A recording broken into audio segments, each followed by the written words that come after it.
Baik, bismillahirrahmanirrahim. Assalamualaikum warahmatullahi wabarakatuh.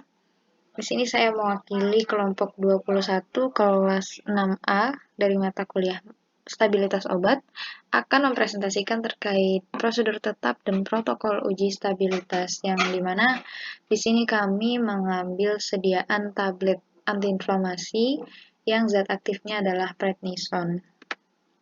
Ya, dengan anggota kelompoknya ada Muhtadia Iza dan juga saya Syifa Rahmania Latifah. Ya, judul jurnal yang kita ambil yaitu pengaruh magnesium stearat, talkum atau kombinasinya terhadap waktu hancur dan disolusi tablet prednison pada campuran interaktifnya. Dan di sini yang akan kita bahas adalah terkait prosedur tetap uji stabilitasnya dan juga protokol uji stabilitas tablet prednison. Baik, di sini masuk kepada stabilitas obat itu sendiri, ada pengertiannya, apa sih itu stabilitas obat dan kenapa dikatakan stabilitas obat itu penting untuk dilakukan atau untuk itu tadi untuk dilakukan dan kenapa atau syarat mutlaknya setiap obat yang beredar tuh harus seperti apa, kayak gitu. Baik, kita masuk langsung ke prosedur tetapnya, yang dengan tujuan itu untuk memberikan petunjuk mengenai pelaksanaan uji stabilitas pada bahan aktif dan produk jadi untuk membuktikan kualitas dari bahan baku dan juga kualitas dari produk jadi akibat pengaruh faktor lingkungan. Jadi, efektivitasnya, kualitasnya itu tujuan daripada prosedur tetap itu sendiri. Dan ada apa aja di prosedur tetap? Di antaranya ada keterangan tanggung jawab, yaitu misal kepala bagian penjamin mutu, tanggung jawabnya seperti apa atau tugasnya bagaimana. Begitu pula kepala bagian pengawasan mutu dan seterusnya. Dan di situ juga kita menuliskan terkait alat dan bahannya, ada apa saja. Kemudian prosedurnya, baik itu prosedur dari bahan aktifnya maupun prosedur dari produk jadinya. Kemudian di situ tertera lampirannya, ada juga dokumen rujukan, ada juga riwayatnya, juga terakhir distribusinya, itu kemana aja, kayak gitu ya. Oke, ini dia prosedur tetap uji stabilitas yang dibuat oleh kelompok kami.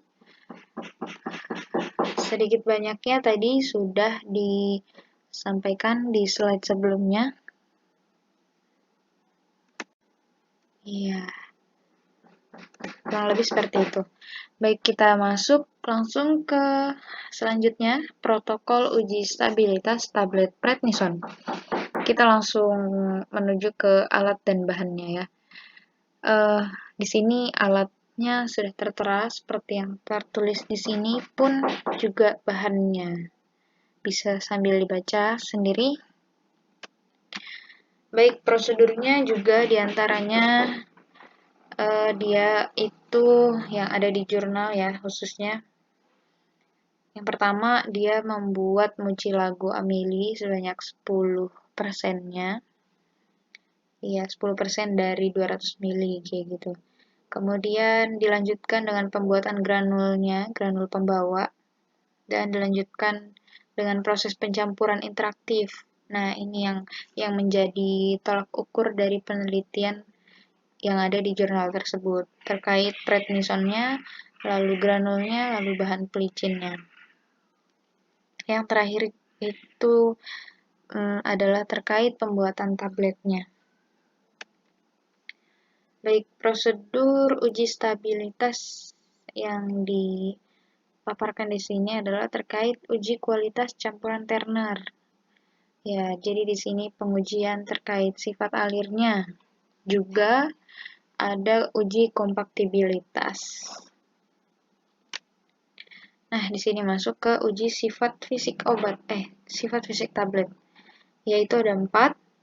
Ya, di antaranya ada uji keseragaman bobot, ada uji kekerasan tablet, uji waktu hancur, juga uji disolusi tablet. Nah, kalau dari apa saja prinsipnya atau prosedurnya itu seperti apa bisa dibaca di sini. Nah, ini dia hasil dan pembahasan dari jurnal atau penelitian yang diambil.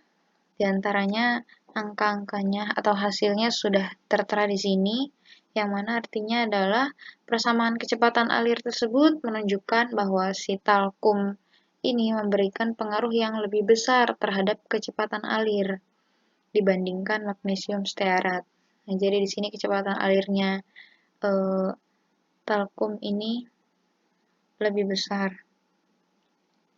Hal ini sesuai dengan teori bahwa talkum berfungsi sebagai glidan, yaitu mengurangi gesekan antar granul lebih kuat daripada magnesium stearat. Nah, berdasarkan persamaan tersebut juga terlihat bahwa kecepatan alir tuh nggak hanya dipengaruhi oleh masing-masing komponen bahan pelicin aja, tapi juga oleh interaksinya, walaupun hanya relatif kecil.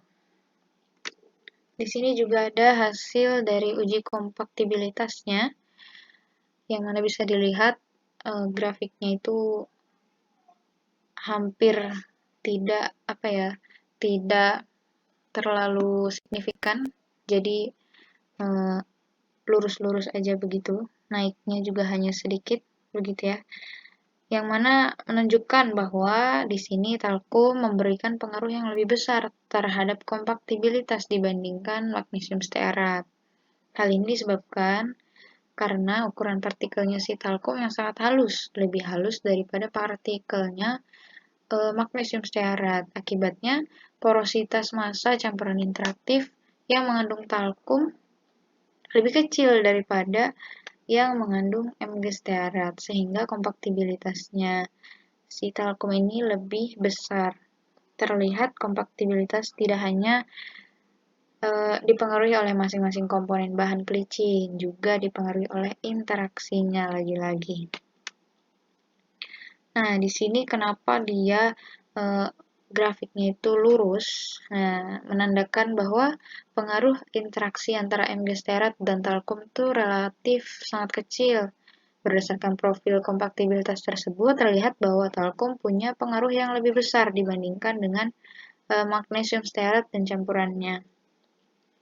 Kompaktibilitas itu semakin baik atau kekerasan semakin besar pada tekanan sama, seiring dengan bertambahnya talkum.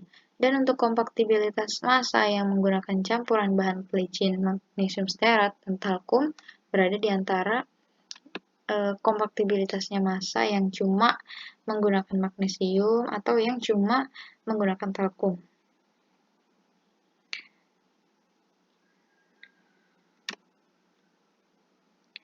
Nah, di sini kita masuk kepada uji sifat fisik tablet hasilnya, yaitu dari angka yang tertera ini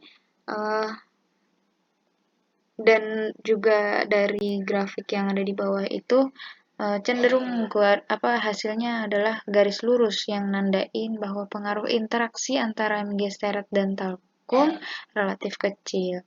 Lagi-lagi ya, berdasarkan profil waktu hancur tersebut di atas, terlihat bahwa Mg stearat tuh punya pengaruh yang lebih besar daripada talkum dan campurannya. Dan untuk waktu hancur juga yang menggunakan campuran bahan pelicin magnesium stearat dan talkum berada di antara waktu hancur tablet yang hanya menggunakan magnesium aja atau yang hanya menggunakan talkum aja. Jadi terkait waktu hancur pun hampir mirip dengan yang sebelumnya ya.